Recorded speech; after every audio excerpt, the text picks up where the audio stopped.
First of all, employers have always desired a surplus workforce. When there's full employment, when jobs are looking for workers rather than workers looking for jobs, then wages tend to go up. When wages go up, that cuts into my profits. See, every dollar I got to spend on stupid thing like wage increases or health care or occupational safety or environmental protection, every dollar I got to spend on stupid, ridiculous things like that is one less dollar for me. And I really don't like that if I'm a boss or owner or plutocrat. Conversely, when workers are in superabundant supply in an overcrowded job market, then wages can be kept down. Now, for generations, women, children, immigrants, and ethnic minorities who have suffered certain disadvantages and have very limited job opportunities serve as a reserve army of labor. They're a super exploited labor pool that increases the competition for jobs and further depresses wages. It lowers the floor of wages.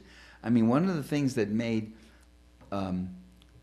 African Americans employable in certain kind of service jobs was their willingness to take really substandard wages, because that's all they could get.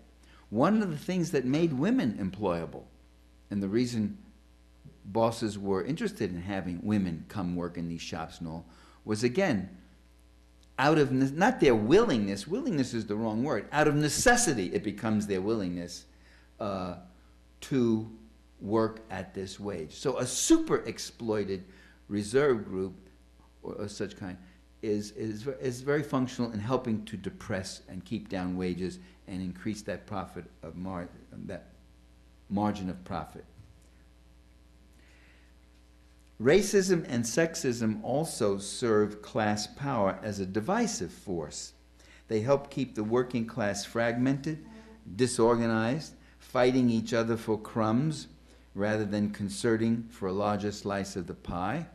And the most successful unions have been the ones like United Auto Workers and others, machinists, others, that have overcome the racism in their ranks and get black and white and whatever other groups together so that they could work with unity and have an effective impact. And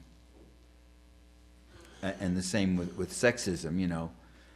Busy beating your wife instead of organizing to beat your boss, which is what you really should be doing, and directing your anger and energies toward.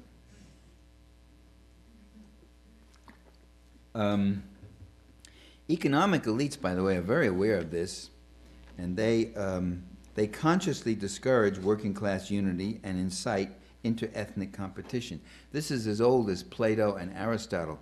There's a passage in Aristotle's Politics in Book 1 where he advises the slaveholder. He says, ancient Greece was a slave society.